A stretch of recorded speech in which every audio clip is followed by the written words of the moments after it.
CEST, l'événement du printemps à ne pas louper à Los Angeles. Chaque année, hors période de pandémie bien sûr, le festival Coachella ouvre ses portes dans la province d'Indio en Californie. Plusieurs artistes, dont la Belge Angèle, se réunissent pour faire vibrer les nombreux spectateurs ayant eu la chance de décrocher leur ticket pour le festival.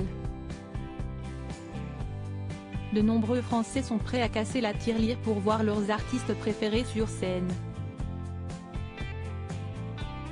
Certains n'ont même pas à traverser l'océan pour passer les portes. Céline, Saba, Tidiane, Aladji, les 4 aînés d'Omar et Hélène Si, n'ont en tout cas pas eu besoin d'un billet d'avion. Installés à Los Angeles avec leurs parents depuis plusieurs années, les plus grands n'ont eu qu'à prendre la voiture pour se rendre à l'événement. On ignore si papa était de la partie mais maman était bien présente. La femme d'Omar Sy a pris soin d'immortaliser elle-même ses 4 enfants tendrement levés dans un canapé, en train de se faire des câlins. Le cliché a immédiatement été posté dans sa story Instagram, voir notre diaporama, à renfort de gros cœurs rouges. Il y a fort à parier que la petite dernière de la famille Amani Nour, née en 2017, soit restée sagement à la maison avec son célèbre papa pour laisser profiter les grands d'un tel moment qu'elle aura peut-être elle aussi l'occasion de vivre d'ici quelques années.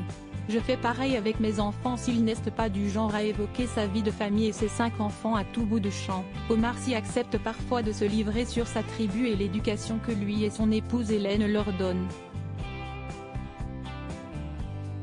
Installés aux États-Unis, il tente tant bien que mal de ne pas leur faire oublier le français qu'ils ont acquis. Mais ce qui importe le plus pour lui, c'est de leur faire prendre conscience du collectif et de conserver les relations qu'il entretient avec chacun. Une fois qu'on a tracé sa route, qu'on s'est planté quelque part, c'est plus facile d'accepter l'idée qu'on appartient à un groupe. Et que c'est mieux comme ça. C'est petit, un individu. Tout seul, on ne fait pas grand-chose. Le collectif permet des choses plus grandes que nous, qui peuvent rester, après nous. Quoi? Je ne sais pas. Je me suis laissé la porte ouverte à l'extraordinaire, je fais pareil avec mes enfants, racontait-il dans Psychologie Magazine. Avec une telle brochette d'enfants, Omar Sy peut se rassurer.